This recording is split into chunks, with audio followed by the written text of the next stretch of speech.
खरकटे आपण नाही खाणार. ए तोंड सांभाळून बोल.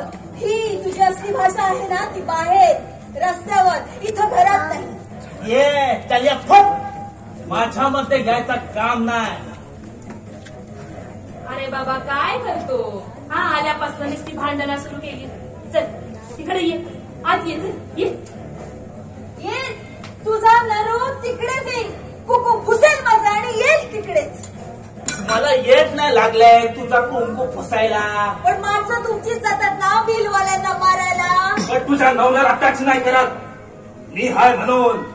अरे माझ्या शब्दा खातर ते त्याला सुट्टा सोडतात, पण ते त्याला कळत नाही.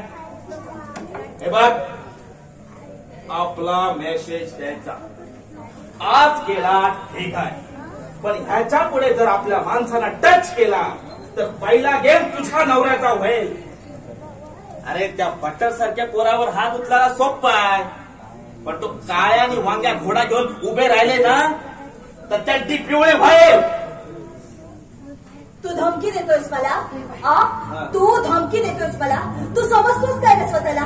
परत आणलास तर काही इथे मुर्द्यांची रास पाडशील. तो बहिणीपेक्षा तुझा तो भाय, साला भाय तुला मोठा वाटतो काय? स्वतःचं घर बुडव आणि त्या मेल्या भाईचं घर भर, त्याची भरभराट कर. त्यापेक्षा त्याच्यात पाल्याकडून राखी बांधून का घेत नाहीस? तिच्यामुळे इथं यावंच वाटत नाही. खरा साली कोंबडी सारखी टोचा मारत बसते.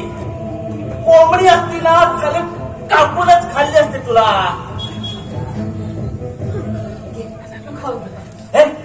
तिचं मला काय देऊ नको सांगितलं ना तुला. हे बाबा ओरडू नको, तिचं नाही देत आहे. हा पुढे घे. मग कुणाचं देते? नार्वेकरीकडनं मुद्दाम करलीचा कालवाड आणला मागून तुझ्यासाठी. पटकन खाऊन घे. मोहनला दिलेला नाही तू खा. तुझ्या जावयाला माग बोललो लिडरगिरी सोड. पण ना भाय 10,000 शटलमेंट करत होता, मफतलाल मध्ये घुसत होता. तिकडे नाही जायचा तर ज्युपिटर मध्ये जा. कुठची मिल पाहिजे ते बोल ना.